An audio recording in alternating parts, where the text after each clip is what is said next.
Hello, Cowboys Nation. Coming to you live from Tennessee, from the east to the west. We are talking Cowboys everything. And you just entered the Cowboy Zone. Welcome back to another episode of the Cowboy Zone. I'm Marcus Jones, the Bluff City Cowboy, coming to you live from Memphis, Tennessee. And this is Lambo from Cowboys, y'all, coming to you out of Johnson City, Tennessee. All right, guys, thank you for joining us today. Celebrating another Victory Wednesday as the Cowboys did with what we expected them to do and beat the Washington Commanders by double digits. Thank you guys for tuning in. See, we've got a few comments coming. Got my guy DJ Dog in the building. Appreciate you joining. See, I got my classmate Raphael joining. Also appreciate you tuning in. And as always, we got Mendoza hitting up the chat lines. So Mendoza, thank you for tuning in also. All right, guys, let's get into it. Got a big game coming up this week. But before we get to that, first we got to look back at the week that was and do a game recap on this Cowboys versus Commanders game.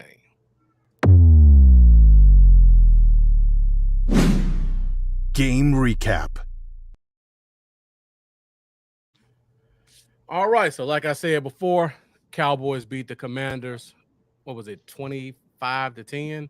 Still feels weird saying the Commanders. I know. I'm trying my best not to say. Now I almost want to say football teams. Crazy. I know. I kind of like that better. Yeah, quite a bit better. Yeah. So great. Yeah, great game. Yeah, it was. Lambo, you're not wearing a Ram shirt, are you? I just noticed the shirt had a lot of yellow and blue in it. No way. Okay. I know. Southern Sailing. Okay. That's just But heck no. Man, I went on a limb and I made my fantasy guy for the first time ever a kicker. Yeah. I said 14 to 15 points, and he actually got 15 points. That's kind of funny. Yeah. So we may have to start bringing the Money Maher moniker back because he's been pretty much automatic inside and outside of 50 yards. Yeah. Had several big kicks in that game. Only had one that scared me. So that's always good. Yeah. But special teams as a whole played well. I hate that our second round pick, Kelvin Joseph, can't get on the field. But he does look really good as a gunner. He does. He's always in the mix down there. Yeah. Even when the ball is kicked to the opposite side, he's right there with CJ Goodwin. Yeah. So luckily, he's making his presence felt somewhere on the team outside of our third round pick, Nashawn Wright, who can't seem to stay active for a week. Neither one of them guys might be ahead of Darion Bland for long. Exactly. So I mean, that's pretty much all I want to talk about special teams. I mean, they pretty much perform the way they perform. We have one of the best special teams in the NFL, and they continue to show that. So then we go to the defensive side of the ball, and Jordan Lewis was listed as out of the game during warm-ups, pulled his groin. So we had a bunch of guys who had to fill in for him this week. Specifically, Israel Mukwamu played a lot of snaps, as well as Darion Bland. Mm-hmm. Now, going back and watching the All 22, Bland had some bad reps. Our pass rush helped them out, but first game, you expect a little bit of jitters. Mm-hmm. The Commanders do have a good receiving core, but he made that clutch interception when we needed it. So he has a little bit of that 2021 Trayvon Diggs in him, where he may give up a couple yards, but if the ball in his vicinity, he's gonna make a play on it. So Lambo, overall, what did you think about Bland's performance in that game? You pretty much hit the nail on the head there. Obviously not a perfect performance, but made a play when it matters. I mean, that's more than you can expect from a guy like him coming in on his first game. I mean, more than expected. I can't complain about that at all. The only way to go up, or the only way to go is up. We left offense, but I did want to mention also Michael Gallup. Came in and did Michael Gallup things, so that's good. Oh yeah, that's we can go ahead and hit the offensive side and come back to defense again. So Michael Gallup didn't have a lot of catches, but he did have a touchdown in his first game back. What do you think was his impact in terms of the whole offense? What did he help bring? Man, it's another key factor to keep eyes on. So it kind of, as we seen, I feel like it opened Lamb up more. There's a little extra focus out there. It wasn't just all eyes on Lamb. It had more to worry about. Concerning to me really was the tight ends weren't really involved at all. Yeah, they were completely irrelevant. Yeah, Schultz was 0 receptions on 3 targets, I believe. And I don't even know if we targeted another tight end. I don't believe we did, but I don't think we did. I know Hendershot had a penalty. His usual red zone false start. He's starting to become known for that. But yeah. Now Zeke was a little disappointing overall. I mean, 19 attempts. When you think 19 attempts, you don't think 2.5 per carry. But, that's a testament to the defensive tackles. Going back and watching all 22, they were solid. Man, defensive tackles were on it. Yep. They made our center and our guards look bad more than a couple times. Luckily, they held up enough on the pass rush to prevent them from causing Cooper Rush to have to throw it quicker than he wanted to. He's pretty quick on the draw anyway. Yeah. But defensive tackles wreaked havoc. I think Pollard was 7 carries for 6 yards or something like that. He was bad as well. Yeah. It was 7 for 7 for 9 or 8? 7 for 9 or something like that, yeah. 8 carries for 6 yards. 8 for 6, okay. It's even worse. So, yeah, that was just horrendous all the way around. But here's the thing. There's something I do like about that. Everyone has kind of been on the fence with the whole rush thing and this and that. Well, he can really only get it done, with a good run game and a good defense. But we really didn't have a run game at all.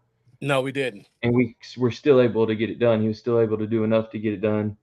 Nothing out of the world, you know what I'm saying? But no turnovers, 15 for 27, 223. I mean, did what needed to be done when it needed to happen. So the good news from that is,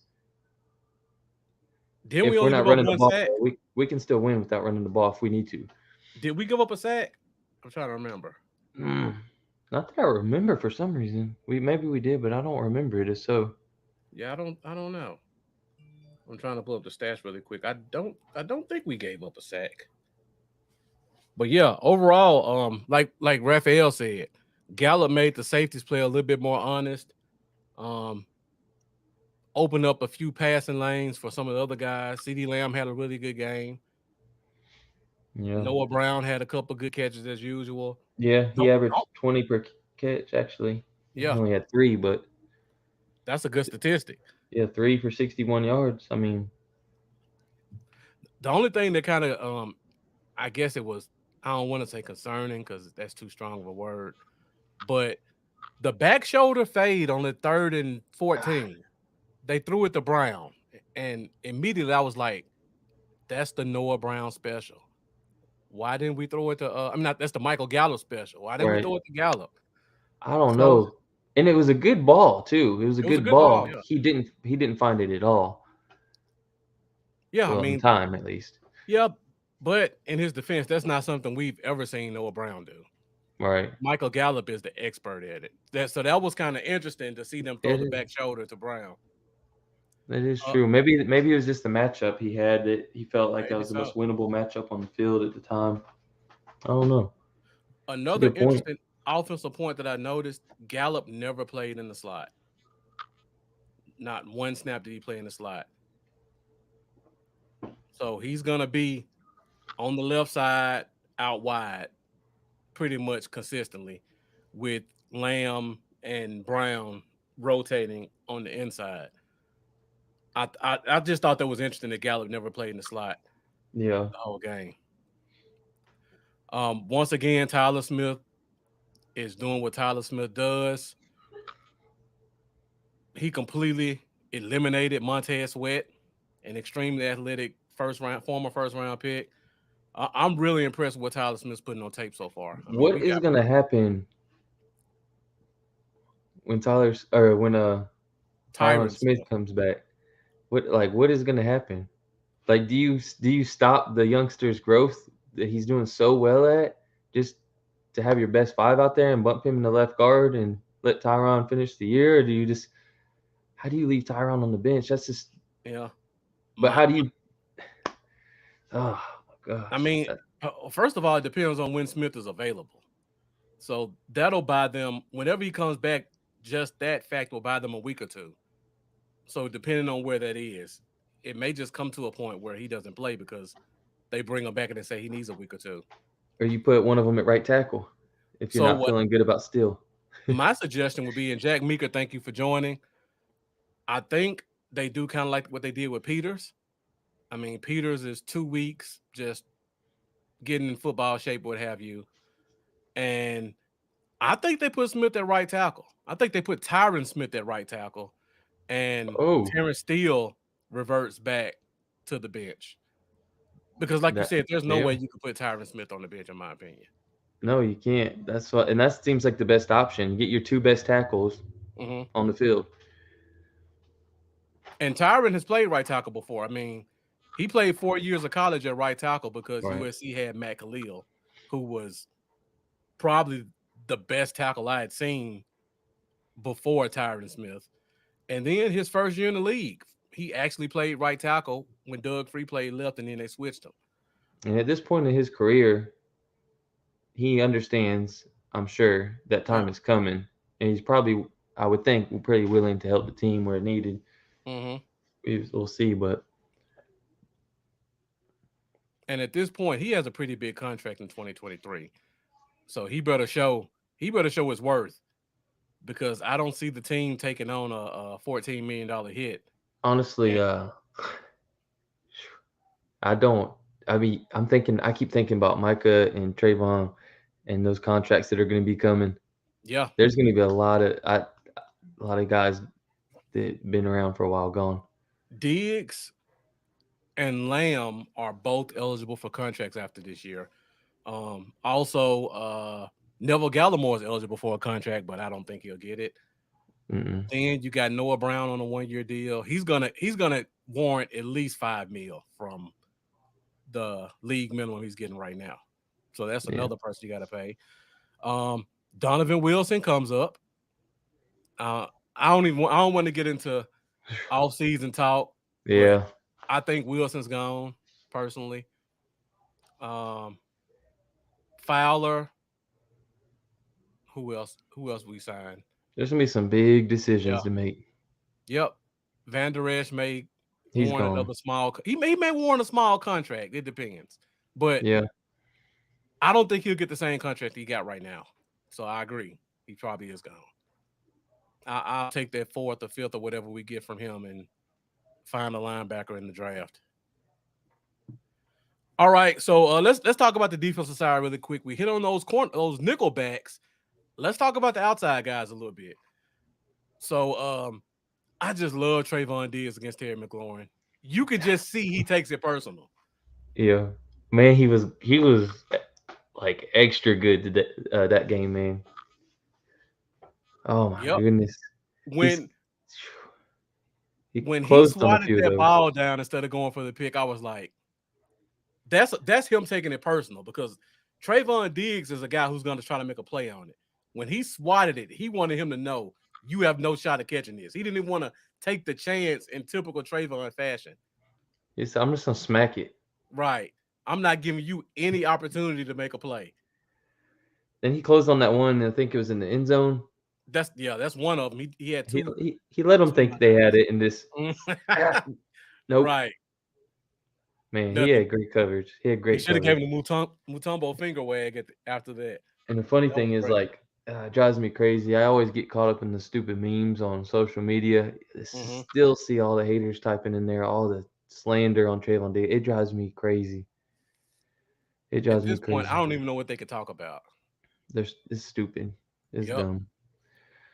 But yeah, and then I didn't watch the all 22, but I didn't really see Brown in a negative light most of the game at all. So I'm assuming he Yeah. probably fared pretty well. As I I didn't mean, go back and watch he it, but gave up a touchdown, but outside of that, to me, he had a very solid game. I think I may have seen maybe 2 other plays where the guy may have gotten open, but the quarterback couldn't get it there. yeah, But I mean, our fan base asks way too much of our corners. You can't expect every receiver to only have 5 yards and zero touchdowns every yeah, week. right. Donovan Wilson looked great Yes. going to safety. Like he was all over the place. Hmm. They're gonna have some tough decisions, and we could talk about that once we get to the Rams. The Rams talk, so I can kind of give you my thoughts on what I think we should do to try to shut down Cooper Kupp. I see Jack Hmm. Meeker already in the comments kind of early saying, I hope he shadows Kupp and shuts him down. Uh, give you a little sneak peek, Jack. You can't shut down Cooper Kupp, I no don't matter think who it is. nobody can. The way they scheme for him, you can't get within 3 yards of him before he catches a ball with one guy. It's impossible. I wish I had the video of all 14 of his catches. I was in an argument with somebody else on the Facebook group, and I pulled up the video, and I was like, here's 14 catches. Of his 14 catches, only one catch was he on the line of scrimmage.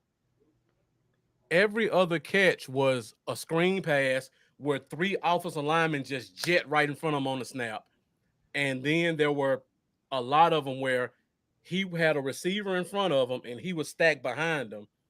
And then the other ones, he was almost in like an H-back position where he was lined up behind the tackle, maybe a little bit to the left. There's no way you can get your hands on him as a cornerback in that position. You gotta do some type of bracket. But yeah, that's gonna be a good matchup. We'll talk about that in a minute. Jack Meeker, me and Lambo both agree with this. You got to get all 3 safeties on the field. Hmm. And even if you got to take Barr off the field, because a That's lot of fine. those edge runs, they were looking for Barr and running at them. Hate to say it, but he hasn't lived up to the hype that our fan base tried to give to him when he came in the offseason. Yeah, Once again, Hooker, solid guy. Don't hear anything from him, which is always a good thing from a safety. yeah. Just back there doing his job. He got in some solid tackles Yeah, he did. too. He did.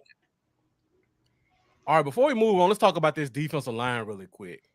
Because once again, just extremely impressive in what they did. I mean, the different packages they put together were ridiculous. And they did a lot of NASCAR, all 4 guys standing up. Hmm. They had Fowler inside, outside, Sam Williams inside, outside, D-Law inside, I see outside. D-Law standing up, going up the middle, everything. Mm-hmm. Like this. I love the combinations that they did on the defensive line. And when you got all 4 of those guys on the field, I mean, it's literally 3 seconds. You got to get rid of it because they're relentless and there are Yeah, no gaps. I like mixing it up too because mixing it up gives these O linemen a different look, a different pass rush look. A lot of these guys have different pass rush moves that they like to use. So it kind of makes it difficult for the O line to adjust when you're going against this guy who excels at these 2 pass rush moves. This guy might excel at this pass rush move. You're kind of looking at this guy's got his bends a lot different than this guy. It makes it a little more hard for them to get comfortable when you got 3-4 guys lining up against you throughout the game, trying to pick up on his consistencies. Great question, Jack Meeker. I don't have a 100% certain answer. I give you my opinion. He can't play middle linebacker for 2 reasons. Number one, or 3 reasons. Number one, I don't think he's adequate enough to call your defense. I think Van Der Esch is experienced enough to make all your calls for you, especially considering you have J. Ron Curse out. So Van Der Esch is pretty much next man up to make all your defensive calls. I don't think Barr can do it. Second of all, you don't want Van Der Esch as your wheel linebacker. I mean, they can hide him at middle because of the way our defensive tackles are playing right now, but you don't want him to be the sideline guy at this point in his career, and you don't want him covering in space a lot. Barr's been pretty good covering in space. His issues have been kind of coming downhill and making those outside tackles. He gets caught by the offensive tackles quite a bit. So I think the fact that he can't make the calls and you don't want Van Der Esch as your wheel are probably your two biggest reasons why Barr, I don't say he can't play linebacker, but why he won't play middle linebacker. And Raphael talking about Damone Clark hurt. Which is news. Yep. We'll talk about it in storylines in a minute because you may be getting your wish pretty soon. Yeah. The better question is, why can't Cox get on the field? I don't understand why he doesn't touch the field at all. We've seen a lot of flashes from him last year, so it's kind of concerning. So, yeah, maybe there's something they see in practice that we don't see. Let me look real quick. He played no defensive snaps. I'm looking up right now. So that's interesting. Van Der Esch, Parsons, Barr. Yeah, we were pretty much Van Der Esch and Barr. And I don't like Van Der Esch playing 90% of the snaps either. That's concerning to me. He's not built to be a Mike linebacker playing that many snaps. So hopefully we get Clark in. Hopefully Cox can get some opportunities to kind of help at that linebacker position because I think we're wearing those guys out. Yeah. I've been trying to find stuff about Jabril Cox for the past week or two, and there's really nothing but a ton of people asking the same questions we're asking. What's up with Jabril Cox? And there's really no answer. Yeah, being given. It'd be nice for one of these guys to ask though on one of his media days. Get Jerry talking. He'll give it up. One more thing that stood out to me about the defense, talking about the defensive line. We don't use our defensive tackles a lot. Like the percentage for our defensive tackles is slowly going down more and more. I mean, Gallimore is almost at 25% of the snaps. And I don't remember when Bohanna got hurt, but he wasn't on the field a lot. I mean, he was almost strictly just first down. All right, I see we got a Rams fan in here. Payo time. Thank you for joining us. I don't know if were you the person that had BJ Nix on your Twitter space last night? But I'll be sure to check out your podcast this week as well. Let me know in the comments when you will be going live. Thank you for joining. Jack Meeker says he taps LVE in the shoulder, whispers, "Just remember you holding my spot." All right, we got Cleve Jones in here. Thank you for joining us also. All right, Lambo, we're at 24 minutes. Let's go ahead and move the show on. I mean, I just went on and on about that Commanders game because it was a big win, and I always love when we beat them like we always do. But really quick, let's go ahead and hit these storylines real quick so we can move on to the Rams. Storylines. All right, we got a couple of storylines to talk about this week. Most of them are this is almost becoming the injury report, the way I know, right? It's crazy how we don't get those normal stories out of Dallas that we get. I mean, Jerry Jones spouts off here and there, but it's not anything newsworthy. For the most part, it's just been who's hurt and who's coming back. Yeah. All right, so let's get into these storylines really quick. Now, I didn't get to add the Damone Clark to the list, but he was activated. So there is a 21-day window where he gets to get on the field, run around a little bit. And in up to 3 weeks, the team has to decide whether or not they're going to put him on the roster or they're going to shut him down for the year. So, Lambo, it's been going in the chat quite a bit. How excited are you about the possibility of seeing Damone Clark this year? I'm extremely excited, man. Like, the only reason he slid, was because of the injury. So, I mean, getting a guy like that can slide and him come back at this point of the season, a lot of people were expecting that it wouldn't be likely to even see him this year. Mm-hmm. Be kind of like a redshirt season. But, I mean, now we're looking at the fact that he might be a key contributor to the whole second half of the year. Right. And you know what's funny? I was talking to Professor O. Shouts out to Matt Owen. He gave me an interesting stat. Nakobe Dean hasn't played a snap this year so far. Oh, wow. And he was the guy that they all were saying, well, he'll be ready day one and he's going to make an impact on our defense. He hasn't played a snap so far. It'd be interesting if we get Clark on the field before Dean gets on the field.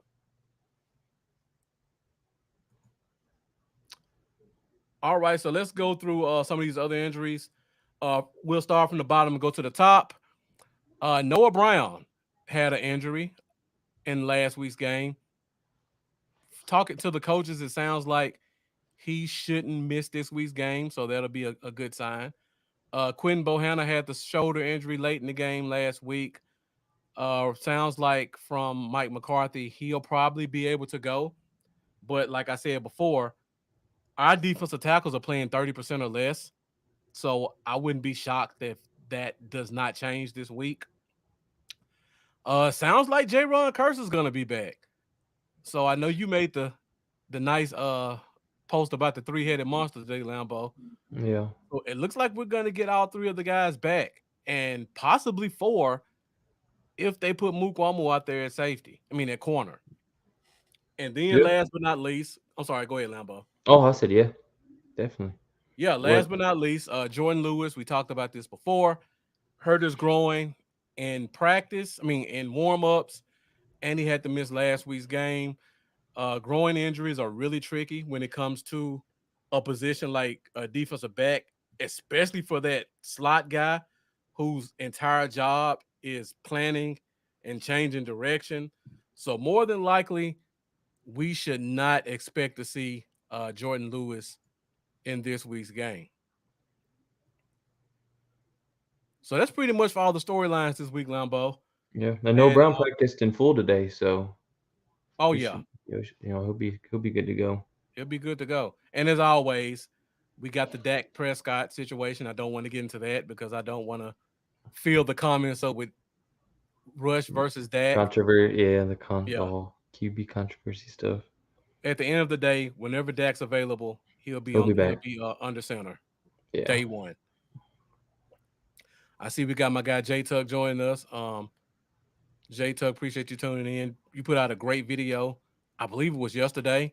I took a look at that this morning. So make sure you guys go follow him, Cowboys fans only. Always putting out great short clips as well as extended shows.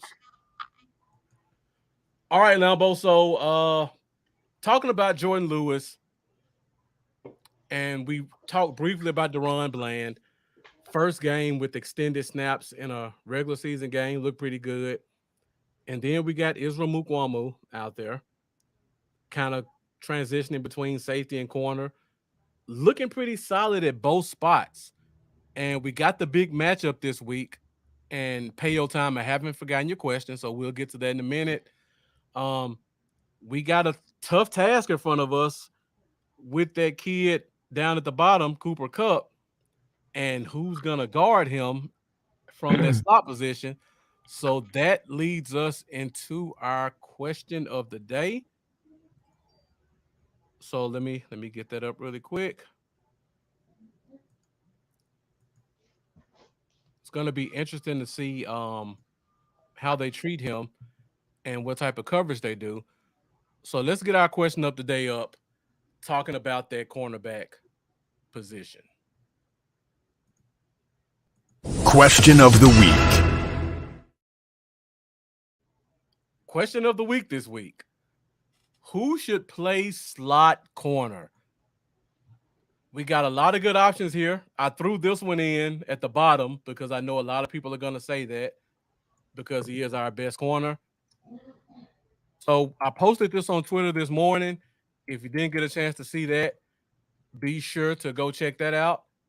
But if not, you can feel free to join us right here and we can see it live. So go to minty.com, use code 6281-7438, and cast your vote for which corner should play in the slot this week. It's a good one. It is a good one. And once again, just going back through really quick, we got Jordan Lewis. He may try to give it a go. Personally, growing injury, slot guy, I wouldn't want to risk it. And then you got our two backup options. Once again, it's sad that I can't even put Joseph up here. Yeah, I know. That's what I was thinking I would like to say. Right. I can't even pretend to act like he's going to have a chance of playing this spot. So we got Israel Mukwamu, the long-rangey corner / safety. Deron Bland started last week, played 80% of snaps. And then we got our veteran Trayvon Diggs, who's been far and away the best corner in the NFL so far this year. And Raphael saying, I think Bland only played outside in college, so it's a transition for him. He's looked good in the offseason, definitely. Mukwamu did outside in college too, didn't he? He played exclusively outside. He played a little bit of slot. I mean, he played a little bit of safety, but I never saw him play slot. If anything, J.C. Horn followed the best receivers inside. Yeah. Mukwamu was 99% outside, right side of the field, and then 1% at safety. So we got 3 votes for Bland early. So like I said before, Trayvon Diggs, your best corner, putting him Bland inside. Or bust. Yep. Pat Troy saying Trayvon Diggs is guarding Cooper Kupp.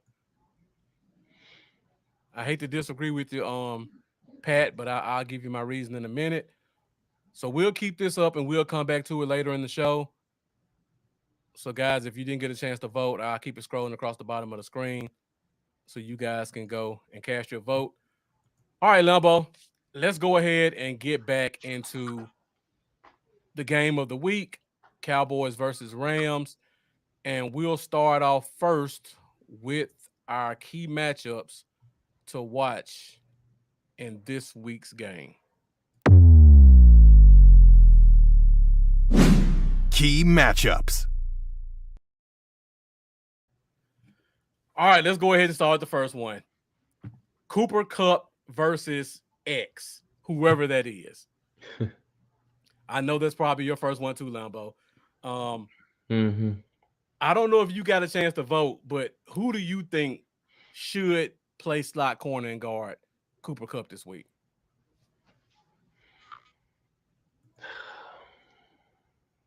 I don't really think it's going to matter. I agree. To be honest.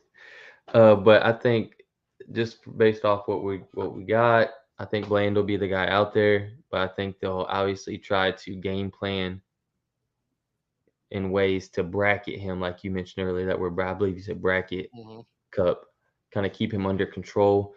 But even if you don't keep him under control, that's not necessarily a recipe for them to win the game. They scored 9 points against a defense that a lot of people it's Niners and Cowboys. That's the 2 defenses we're talking about in the NFL right now. He was targeted 19 times. I believe 15 balls, maybe 14. 14, I believe. 14 balls, and they scored 9 points. Yep. That's not. I mean, just because he gets double-digit catches, double-digit targets, doesn't mean everything's out the window. Right. So I mean, good for fantasy. It doesn't help them. It doesn't help them on the scoreboard. Right. So hopefully, it's kind of the same situation this week. So you're going Bland, Mook, Diggs, Bland. Okay. You know what? I'm torn. I want to say Mukwamu because looking back at looking back at Kupp, I've seen 2 of the last 4 games. a lot of his stuff is behind the line of scrimmage, and you got to get him on the ground. I personally think Mukwamu is the better tackler of all of our nickel guys. And also he has some length because nobody can keep up with him, not with that 3-cone and that elusiveness. But maybe that length will make up for some of the separation he creates. That's and true. Mukwamu's really good at getting his hands on the ball. Yeah. So personally, I would have both of them out there, but I would probably lean towards Mook because I think he helps you in the run game a little bit more, and I think his length can cause some advantages. On top of that, just talking about guarding him, why I don't say you do Diggs. Just like Lambo said, you're not stopping the guy. He's getting 10 catches, no matter who's on him. He's getting his 10 catches. He's getting at least 90 yards. It's Right. just a given, pretty much weekly for him. It don't Exactly. matter who he's playing. No matter. That's just how great the guy is. So because you know that going in, you don't put your best guy on him because you're wasting your best guy. You put your best guy on the number 2 guy and keep him quiet the whole game, just like the Niners did. Heck, put Diggs on Higbee. But Curse is coming back, so we got a tight end eliminator. But you put Diggs on Robinson. Robinson doesn't say a word this week, and Payo time. You can help me. Who's your third receiver? Swanrek. I think it's his name. Swanrek. He usually gets a solid 6 targets a game, something like that. He gets 5 or 6 targets a game, right? I mean, really, Higbee's the second guy to look for in this offense. Yeah, he had 14 targets last week. Exactly. Robinson hasn't been stepping up yet, but I mean, you put Diggs on him, he's definitely not doing anything. So you put Diggs there. Higbee, he's gonna get targets. I mean, you let Cup get 30 targets. If it's 3rd and 5, just make sure he doesn't make that one. If he wants to 4 yard first and 10 get 4-yard catches, let's let him have it. Or if you get that sack, and the next thing you know, it's 3rd and 14. Right. If he wants to catch 8. You're right. I was just about to say 8. If he wants 8 yards on 3rd and 14, let him have it.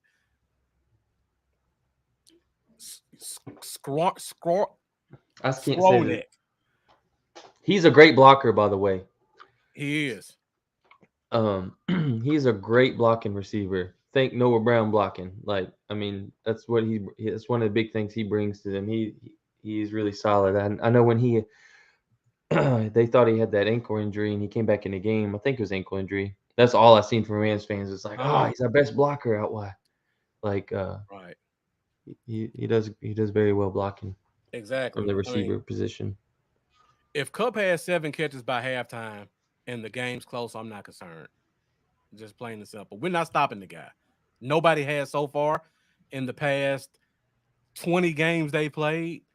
I don't expect us to be the first. Honestly, the game last week it kind of actually eased me because I was concerned about this leading up to the game, but then I seen them, kind of struggle, only had the 9 points with him just going off. So I was like, okay. Right. But here's the thing, like you said, keeping things underneath. So he had 14 targets. No, I'm looking at Higbee. Sorry, he had the 19 targets. 19 targets, 14 catches, I believe. But this, not giving up the big plays, is the main thing. I would be shocked. I didn't pay attention. I would be shocked if Cup had a catch that he caught past 10 yards. Yeah. So he averaged 8 yards. He caught the ball 14 times, but he averaged 8 yards a catch. So exactly. You're not necessarily getting this killed out there.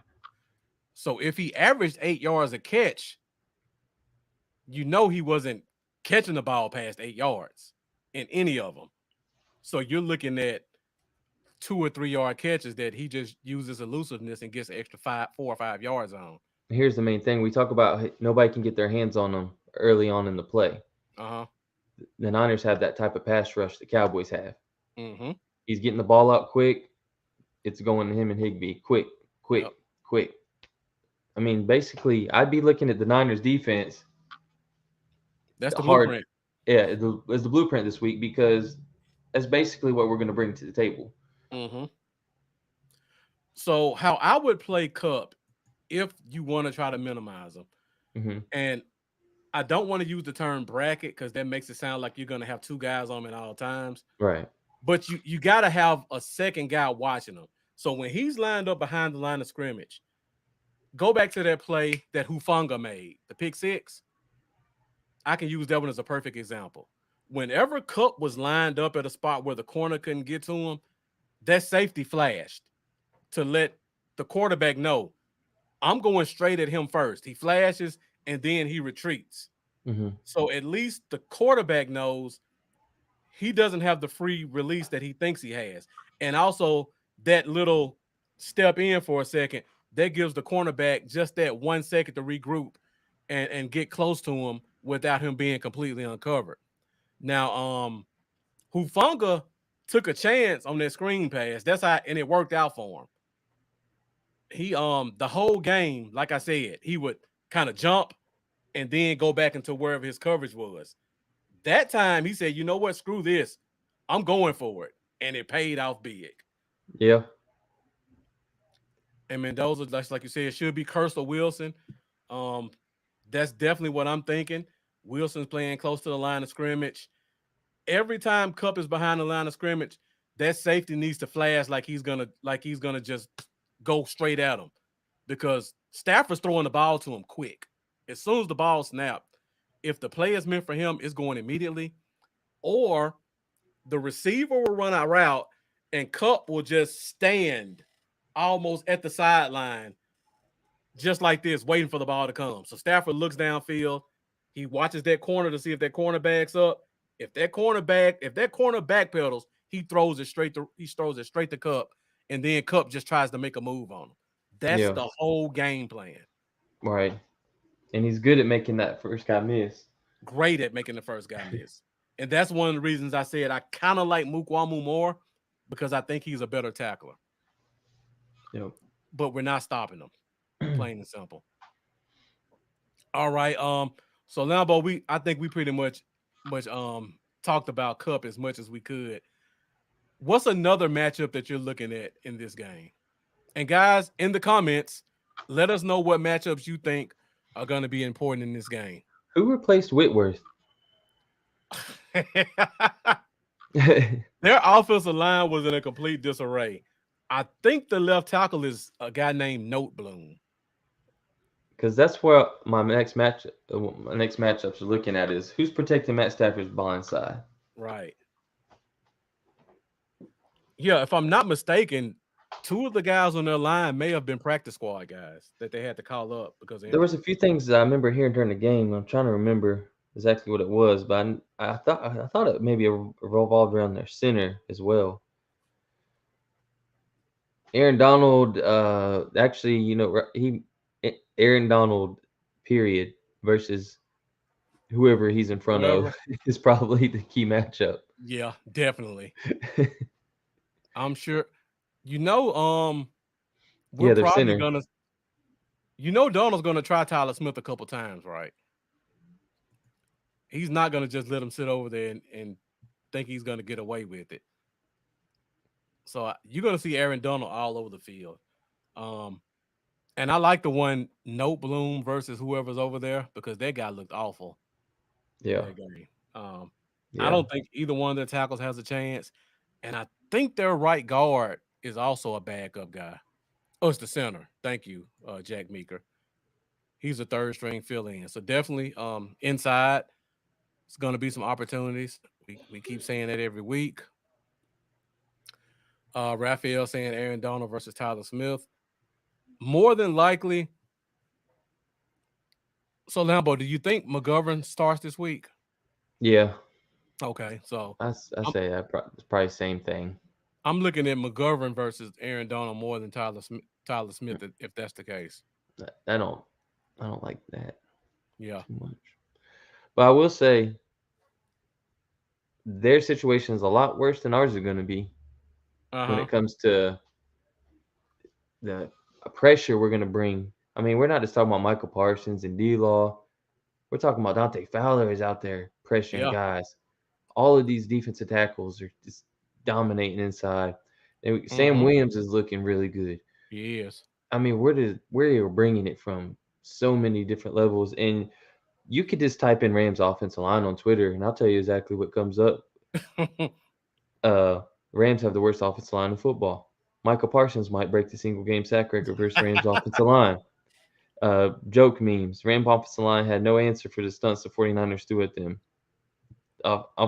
Rams offensive line injuries and disarray leading to pressures and sacks seems like most significant issue. Skill players do not matter if O-line fails. Like it's just one after another after another.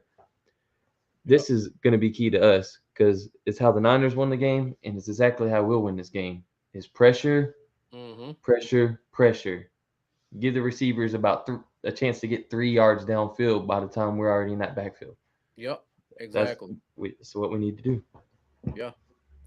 And a good point, Jack Meeker. Me and Lambo both kind of hinted to that. He'll go against Zach Martin because he's not afraid of anybody, but no, they're definitely going to put him in the best matchup to wreak the most havoc. Yeah. And Mendoza saying our running backs versus Wagner and Floyd. Our interior D-line versus their guard and center, definitely. Our wide receivers after CD versus their corners. And actually, the last one, Mendoza, that was going to lead into my next key matchup because they have their guy out there. I don't think he follows anybody. He does not follow anybody. He plays more of a safety role than a corner role, in my opinion. So you don't really have to worry about him. The one you go look at is the what's the kid's name from Georgia, transfer from Clemson. Number 6, I think it is. 6. I know I see his face. I see his number. Darion Kendrick. Kendrick, yeah. A guy that I'm a Clemson fan and I hated him as a player. I thought he was god awful. He talks a good game though. That's what makes people like him so much. And if you go watch the game, you saw him celebrating a little bit after his big plays. He didn't celebrate after the bad ones though. That's how he got his attention. Whoever he's guarding, that's gonna be the matchup. I like literally. I think all 3 of our receivers can take turns on this guy. He is that bad to me. I like the sound of that. Yeah. Come on, Jet. You're fired. Appreciate you joining, Jeff. I know Jeff had to put his kids down too, just like you, Lambo. So yeah, that's why we was running a few minutes late. I was like, hold on. I got to put the kids to bed. And then they screamed for like 10 minutes. So, yeah, Darion Kendrick is going to be probably the biggest matchup in this game because there's going to be a bunch of opportunities on that side of the field with whoever's going against him. Mendoza talked about our running backs versus their linebackers. I'm concerned about our linebackers versus their running backs. Their running backs haven't done a lot this year, but Cam Akers and Darrell Henderson are 2 very explosive running backs. Yeah. And if you give them a gap, I know Van Der Esch doesn't have the speed or explosiveness to catch them if they get past the first level. No, so I'm a little bit concerned about one of those guys breaking once or twice. Yeah, and we seen 2 weeks ago that Cam Akers, there's kind of been a concern with him coming back from Achilles. It's not very common. Guys come back and have that explosiveness. And then we've seen against Arizona, he still had it. But last week, he only had eight touches on the ground for 13 yards against San Fran. And Darrell Henderson had more touches. And the week before, Cam Akers had more touches. It's kind of, you don't even know what you're going to get. You don't know which one. So you kind of got a game plan for both of them guys because sometimes it's a 50-50 split. Sometimes I think they just kind of play the hot hand, honestly, with the situation between the two. Yeah, that's game. I just hope they find a way to get a double move in on Ramsey because he falls for every double move. I know, and I just love seeing his face when he does get beat. It makes me happy. Too. Especially and when he plays the Cowboys, he's got that. He's got some extra. Like, okay, you want to pass on me for Zeke? Let me show you why you messed up. Yeah, he don't act like it hurts him, but it still hits him down deep. He wanted to be a Cowboy. Oh, definitely. Have you heard the interviews he's had in the past? Where I know he was on what's Brandon Marshall's show? It's not The Pivot. I don't know why I want to say The Pivot. I Am Athlete. He said the Cowboys told him that if he falls past the Chargers, they're gonna take him. And he was upset about that. Still is. I thought of Ramsey and Diggs together sounds so good. Yep. What is? But we would have never took Diggs in the second round if we already had Ramsey. So yeah, we would have been picking a little bit later. Yeah. Than we would have if we didn't. All right, Lambo. So we hit on. I can't think of any other key matchups that really stand out to me in this game. We talked about the corner. We talked about both interiors. We talked about 20 minutes about Kupp. Does Allen Robinson scare you at all? Not after what I seen last week. And I mean, you still got to account for him, but I'm not terrified of him. Like the type of player he is, I feel like we match up well against players like him. Yep. You know what, DJ Dog?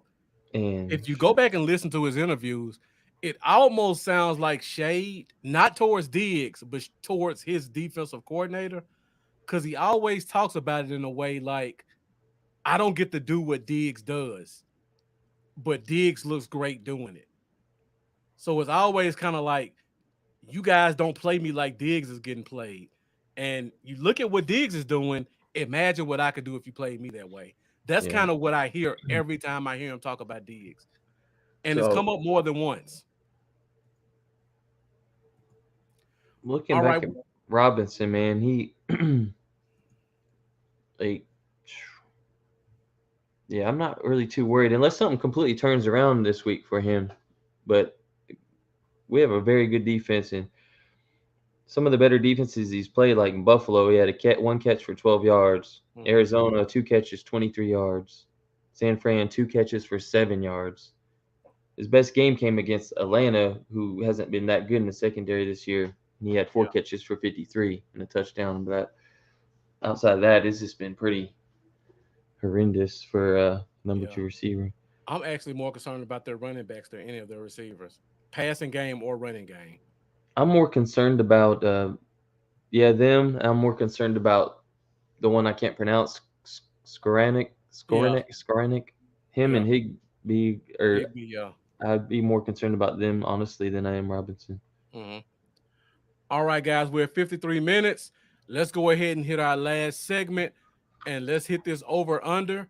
So, guys, if you haven't gotten the comments yet, be sure to get in the comments and participate in this segment, because we'd love to get your thoughts on some of these stats that we have coming up for over-under. Over-under. All right, guys, before we get into over-under, make sure you like if you haven't. Make sure you subscribe. I'm Cowboys, y'all. I'm Bluff City Cowboys. Lambo is Cowboys, y'all, on YouTube, Twitter, Instagram. Make sure you hit that button. Make sure you share. Make sure you continue to support. And also keep bringing the questions and comments, especially for over-under. So for the people who are just joining us, over-under is a segment where we'll give you a statistic. You let us know whether or not you think that person will go over or under that statistic. So because the Rams have 2 all-time greats so far early in their careers, we'll start with those 2 first. We'll start with Cooper Kupp. Lambo and I talked about it pretty much 20 minutes about what we think about what he does.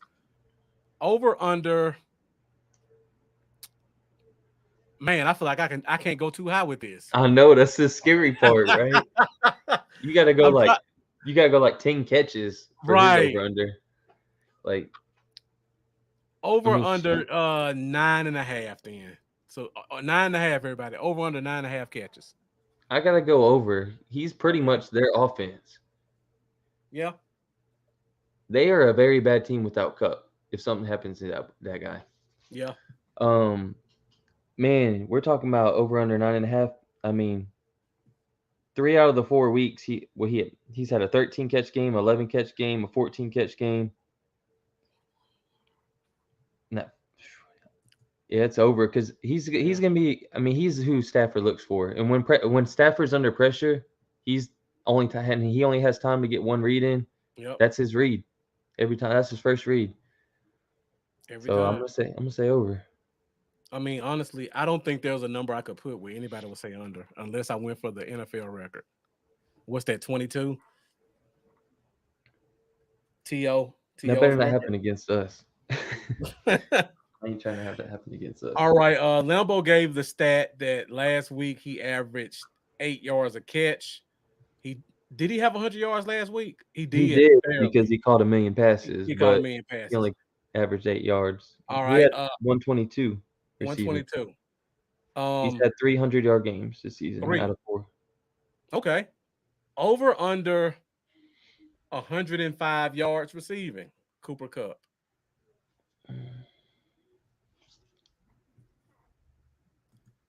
Oh, thank you, Mendoza. I believe I think I might be being really optimistic, but I'm gonna say under, and I think that's being really optimistic. Mm-hmm.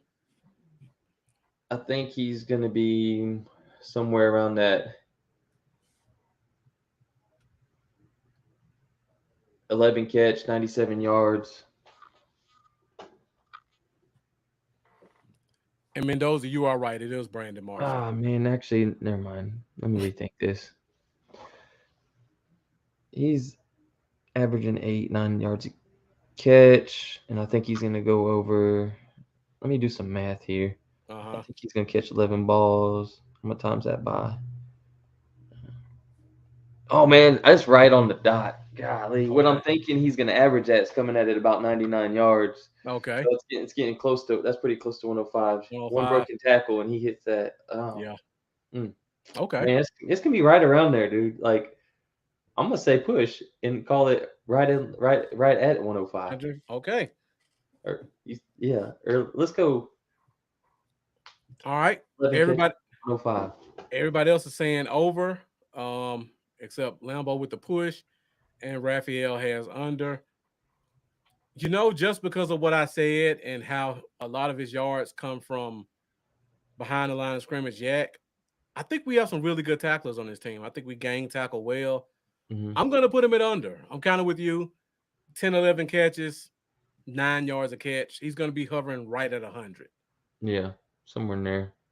And plus, I think they run the ball a lot more on us than they did against the Niners. You know what? I'm sticking with the average I put together on my calculator. It came out at 99. I'm gonna give him 101. Yards. I'm gonna give him 2 more. I'll go 101. 101. I'm gonna say under 101. All right. So let's go to Aaron Donald now. I mean, every time he plays us, he explodes. Yeah. Over under 1.5 sacks, Aaron Donald. I haven't been following sacks this season on Rush since he's been in. What's that been looking like? Oh, his sack number's low. It's really. I would probably guess he has 3 sacks in 3 games, maybe. What's the over under? 1.5 for just Aaron Donald.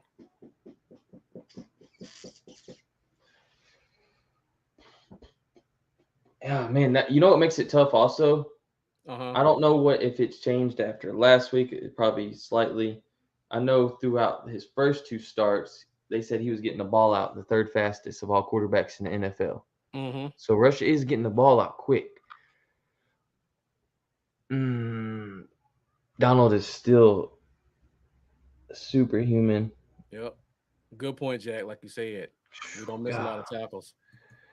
I'm gonna say under 1 sack, 1 sack, but a lot of pressures. All right, you giving him 1 though.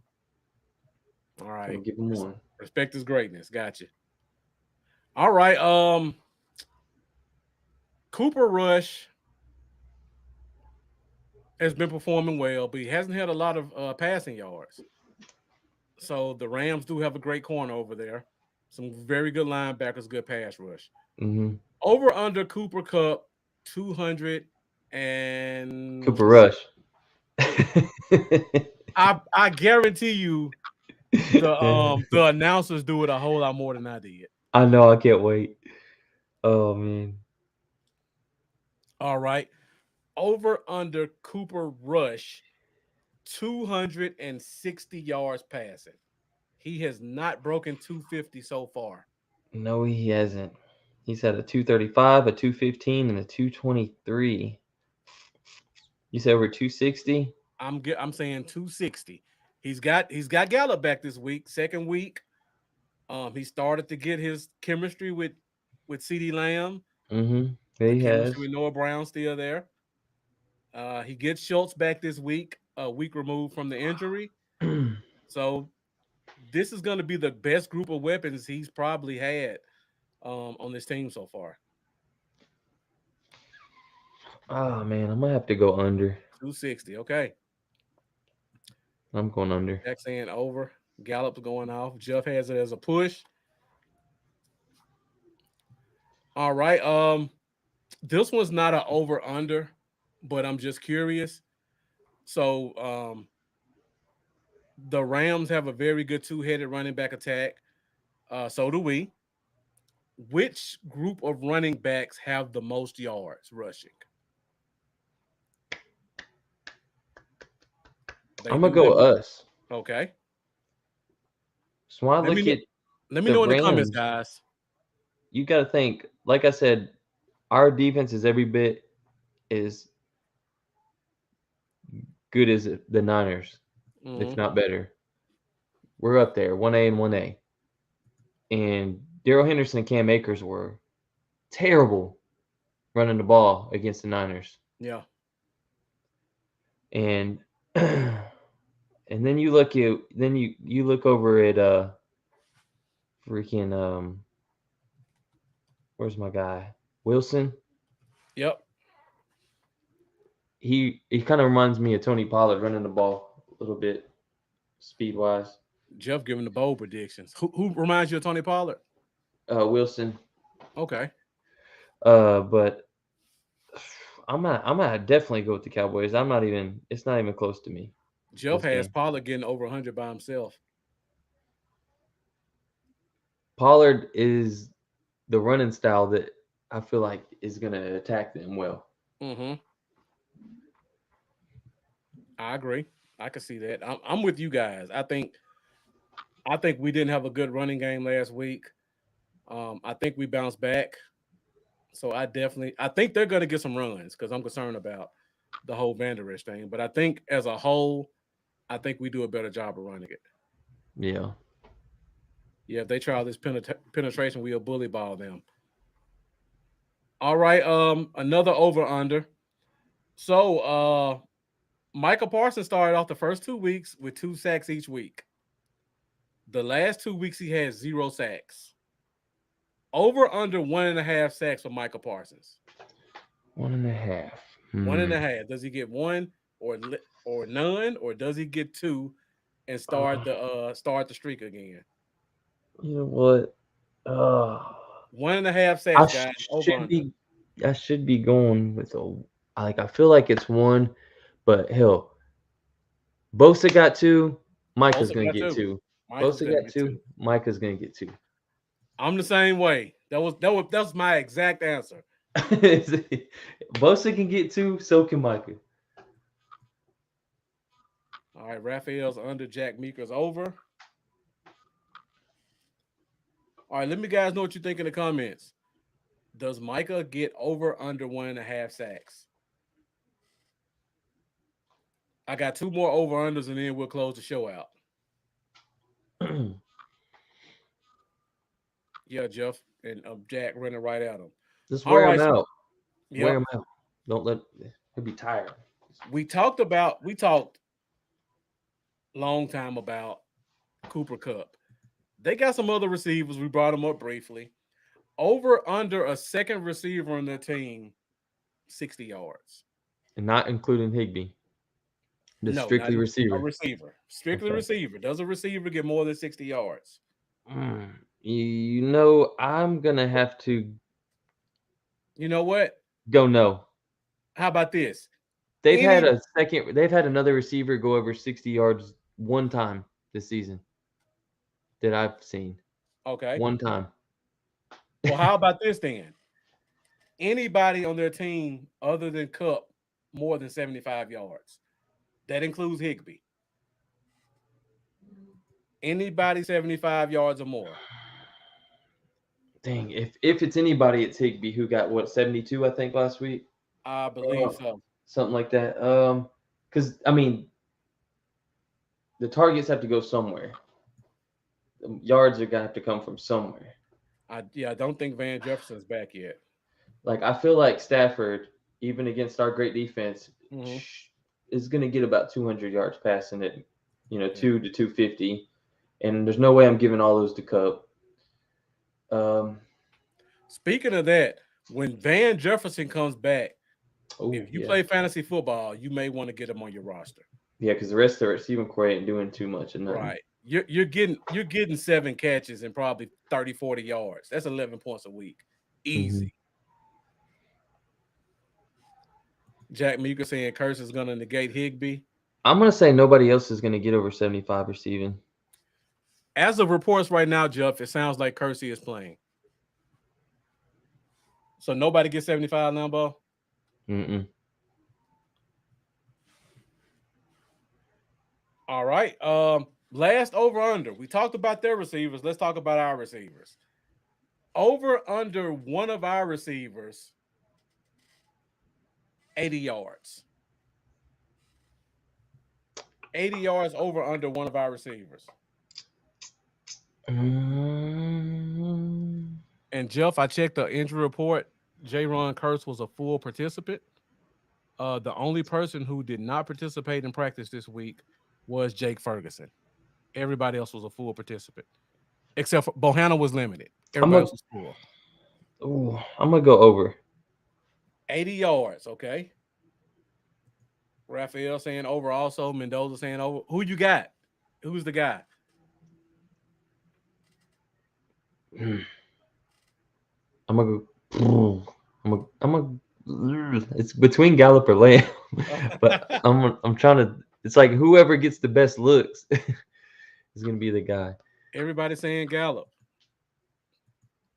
I'm kind of feeling it too because I feel like last week was kind of like the mental thing. He only played, I think, 60-something% of the snaps. Brown played more snap percentages than he did. I think Raphael it's going to reverse around.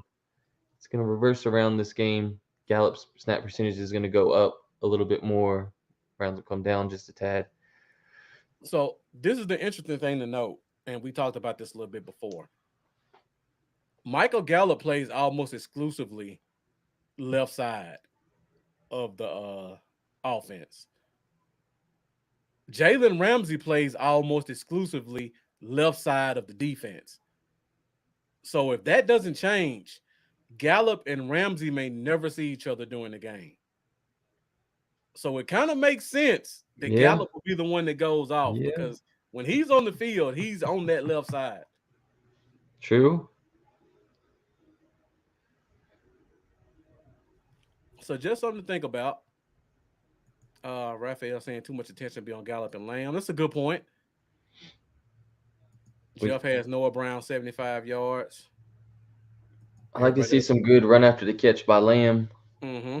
Some of that Deebo Samuel run after the catch would be nice. I would love to see that. We ain't got legs like that though. That guy can run through arm tackle like it's nothing. Yeah.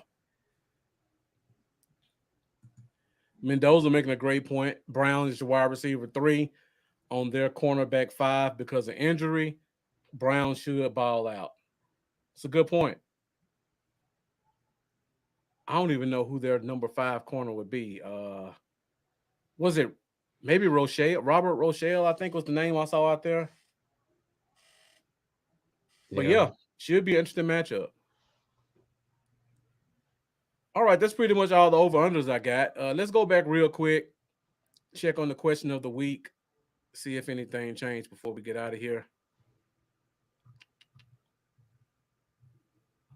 So, guys, once again, if you want to participate in the question of the week,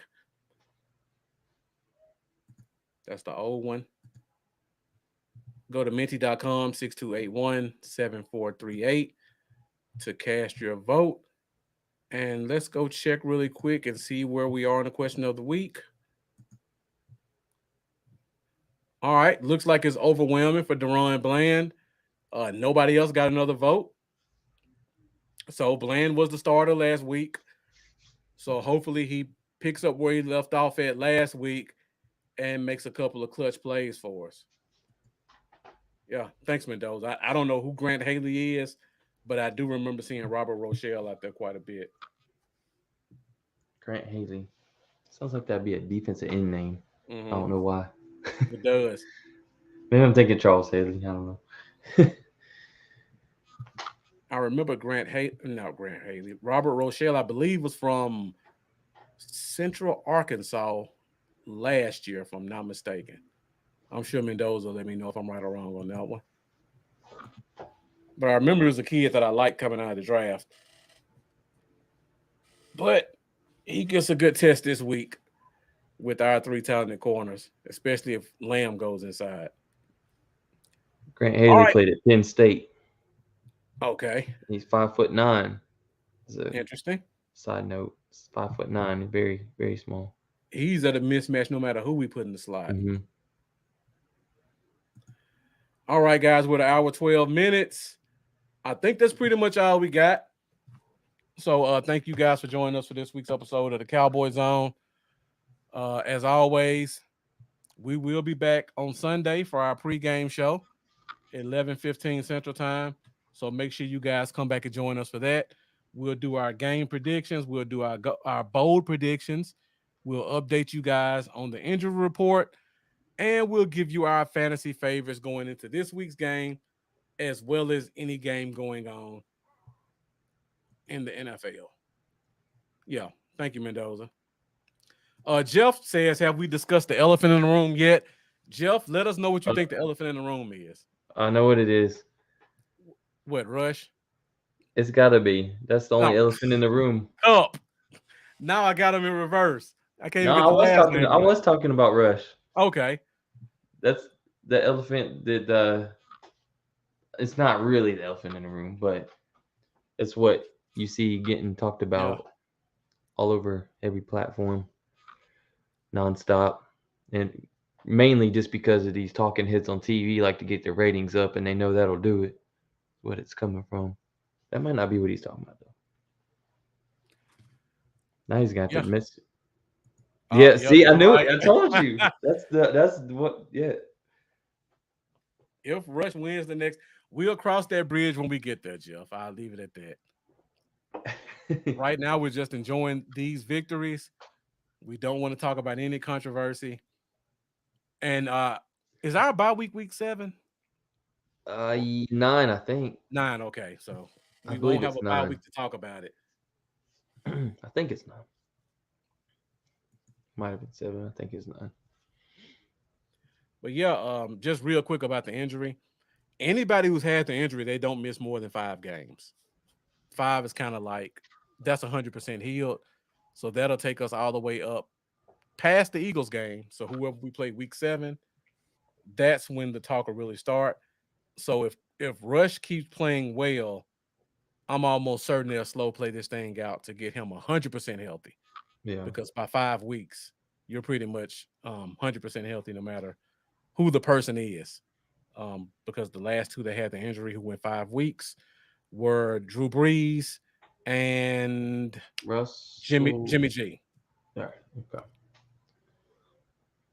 Didn't Russell Wilson have the same injury? I can't remember. I thought it might. I don't remember. It might have been something similar. I don't know. I think he had a hand injury, but I don't know if his was thumb. Yeah. I can just look it up real quick. His was not. Was it thumb? Nope. His was his ring finger. Oh, okay. Yeah, that's a big difference.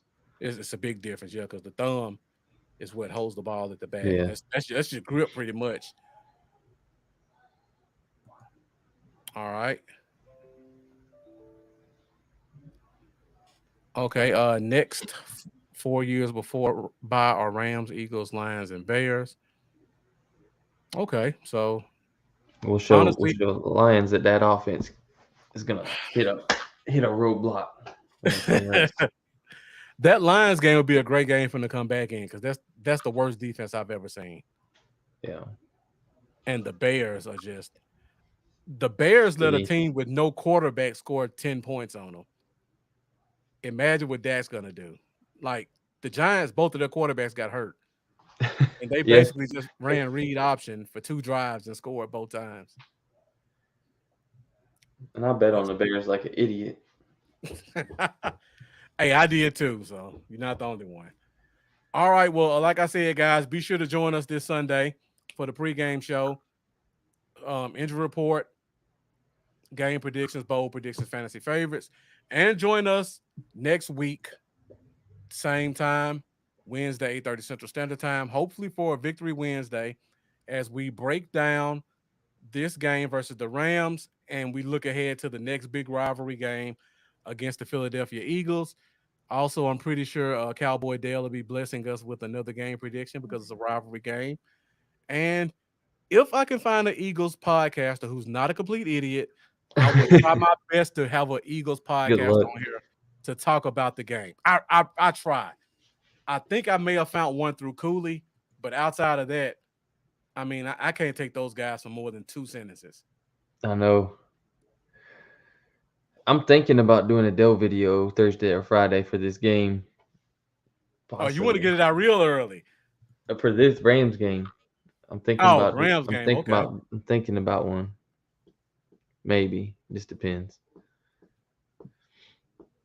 And I hate to talk bad about any fan base because our fan base is as bad as anybody's, but that Eagles fan base, I mean, when the guys at the top talk like that, the guys that you expect to know football and actually watch a game and break it down, when they talk that idiotic, I mean, it's just, you can't expect anything else from anybody else.